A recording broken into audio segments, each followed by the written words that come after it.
This is my discussion slash review for 911 Lone Star Season 4, Episode 18, titled In Sickness and in Health. And I just gotta say, man, just so well done. Let's talk about it. Live life for the fight, yeah, I'm here to get it. I got drive, got sight, always have a vision. I go by at night, I be in my feelings, I'm a big fight. This was a continuation of episode 17, and I'm not mad at that because we see Carlos is definitely grieving really heavy about his father, and I feel like it hits a little bit different now because Carlos and his father kind of reconciled a little bit before, him getting killed, and Carlos kind of understood where his father was coming from about the whole Texas Ranger part and everything like that. So them fixing and bonding their relationship and him asking his father to be his best man, that gave us such a wonderful moment. And then it was just ripped right from us. So big ups to the writers on that, man, because everything was just captivating, especially in this episode.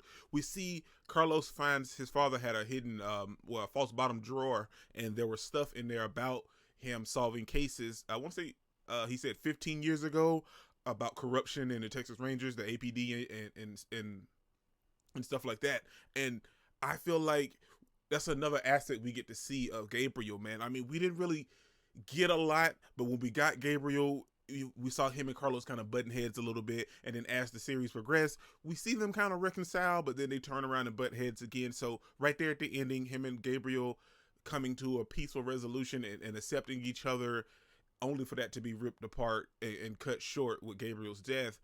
And then Carlos finding all this stuff about his father doing all this stuff off the books and watching that video footage, and we see his father talking about the corruption and everything, but him and Carlos have a wonderful connection at the ending of the video. Now, sure, nobody's really videotaping stuff like that and just leaving it, but I love the fact that it was left in there and Carlos could still have such a wonderful moment in memory with his father, because we know that his childhood was a little bit rocky because he doesn't quite remember all the fun times he had with his father. Now, his sisters, on the other hand, they do, but Carlos doesn't because he was so young. But we see him have a wonderful moment. His father's doing this little funny Australian voice with his stuffed animal, the sleeping koala, something koala, whatever he called it. But he's doing the funny voice and everything like that. We see him and Carlos have a wonderful time together, and then it just kind of really sinks in that, Gabriel's dead. Now, Carlos finds all this stuff, and he doesn't trust anybody now because of watching the video footage. And what I love this episode is because we know Owen does a bunch of foolish stuff. But the fact that TK went to Owen, and Owen went out of his way to help Carlos, and then he brought in two people, the Texas Ranger guy and Sergeant O'Brien, which was nice to see again. But we see Owen, sure, he was kind of going to go off the rails a little bit, and Sergeant O'Brien is the one that had to call the Texas Ranger guy. But the fact that Owen was there to help Carlos in that moment, and Sergeant O'Brien, because we know that Sergeant O'Brien and Carlos kind of bonded a little bit, and the Texas Ranger guy was there to help him as well. Find out that the dude that Carlos thought killed his father didn't in fact kill his father, but was a cop and working undercover, and it's a whole ordeal because we learned that his father didn't have to testify. So now it kind of just leaves that door open, so when we go into season 5, and I'm not mad at that because it kind of expands on it. It wasn't open and shut. You know what I'm saying? We didn't have something happen in this episode and then they get resolved right in the episode after that, especially with this being the finale. So I like the fact that they're going to kind of extend that over into season 5 with who is Carlos's father's killer.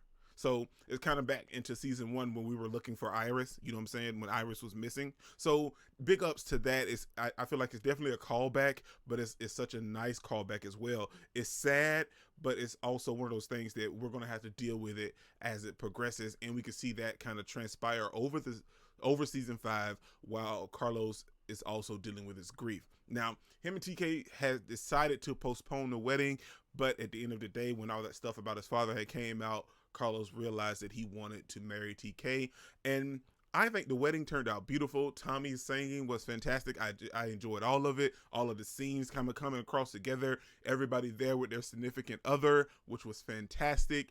And we also see that Iris came back and she was Carlos's best woman, which was fantastic. A nice callback, especially, with his dad being gone. I loved it. There were no downsides in this episode for me. Now, one of the problematic parts for me was the whole Judd and Wyatt scene, because I feel like Wyatt really hasn't had a chance to kind of come to terms with it, and Judd is a little bit overbearing. Now we know where Judd is coming from, and we know why he's overbearing. We discussed it in episode 17, but Wyatt doesn't really quite get it. You know what I'm saying? So him realizing that, and kind of, I don't want to say laying into Judd, but giving Judd, his emotions and his feelings, because he is dealing with a lot right now. And Judd done that because he wanted to legitimately help Wyatt. It's just, it came across as, pushy and everything. And I don't say Wyatt is giving up. Now Judd saw it that way, but it's also that Wyatt, he has to kind of come to a realization on his own, and he has to want to make that step and that progress on his own. And we see that at the ending of the episode. And like I said, with Tommy singing, there's so many moving parts and scenes and so much emotional stuff going on that I really have no downsides to this finale. I think it was a wonderful finale, and I think they handled it the best that they could without going too much into detail. You know what I'm saying? Because a lot of this stuff that happened in this finale is definitely going to lead over into season 5. We see Pastor Trevor talking to Tommy about, well, could you possibly want to get married again someday? So, that's something to look forward to as well. But the part about this episode that really hit me a little bit different this episode, I know I'm saying the episode a lot, is the part with Owen and his brother, man. We see Owen's brother there with his family, and they're having a wonderful time. Owen's niece tells him, hey, well, when we're gone and you're here with Dad, fix this so much amount, make sure you put a little bit more water so it's easier for him to swallow. Not water, milk, for it's easier for him to swallow. Like, I loved all of that. And we see that his brother's having a wonderful time, but he's still dead set on, taking his own life. And I don't want to say I'm cool with it, but I do respect it. You know what I'm saying? He doesn't want to struggle. He doesn't want to go through anything.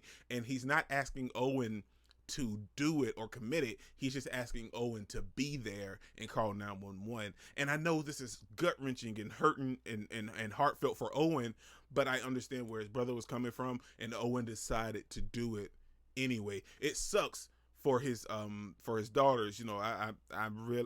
That's going to hurt. That's really going to hurt them, man. And I don't know how it's going to play out, but they may or may not be a little upset at Owen. You know what I'm saying? Because sure, he was, his diagnosis was, I want to say 2 years tops. And that's, before it just got super worse, but he didn't want to go through all that. He didn't want to put his family through all that. And the fact that he decided to take his own life, he wanted Owen to kind of cover up the fact that he did take his own life. It got real emotional right there, man, because we know that Owen's been through a lot, but we see that Owen is one of those people that, I don't want to say bad things follow him, but just a lot of circumstances happen towards Owen. You know what I'm saying? And it sucks that he had to go through this. He done it for his brother, but it sucks that he had to go through this alone. He couldn't tell nobody. You know what I'm saying? Owen couldn't tell nobody because his brother didn't want him to tell nobody, or it could just lead to more problems. So Owen has to suffer and deal with this alone, which sucks, man. But I will say this. 911 Lone Star is known for a little bit more of the comedy aspect when it comes to the 911 series, and I feel like these last 2 episodes, that comedy was just, it was somewhere else, man. And I'm not mad at that. Have the comedy aspects and then the serious moments in the show, then you can have the serious moments and just be serious, and then you can just have the straight up emotional moments and just wipe your plate clean with it, man, because that's exactly what this entire episode was for me. Like, you didn't shed tears, but you were just engaged in what was going on because it's so real, and everything that transpired this entire episode. And I cannot wait for season 5. I know we're going to take a minute, but I'm there for it, man. This was incredible. Don't forget to smash the like button so you can't smash anymore. Comment down below, and I'll be sure to respond to each and every one of them, and subscribe. Peace out. I cannot complain because today, yeah, I'm doing my thing.